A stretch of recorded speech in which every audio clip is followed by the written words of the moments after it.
పక్షి స్థావరాలు పెట్టడం వల్ల ఉపయోగం చూడండి. పక్షి వచ్చి వాలింది అక్కడ. అది వాని ఏ పురుగు దానికి కనిపిస్తే అది తింటుంది.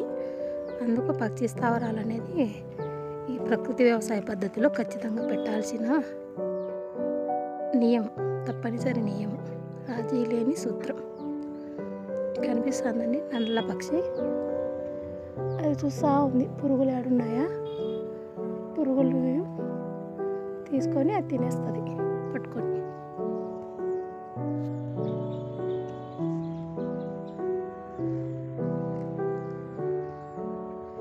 అందుకే పచ్చి స్థావరాలు పెట్టాలనేది.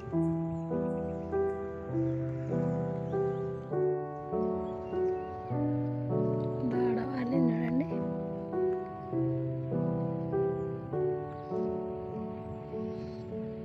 పక్షి స్థావరం యొక్క బెనిఫిట్ అది.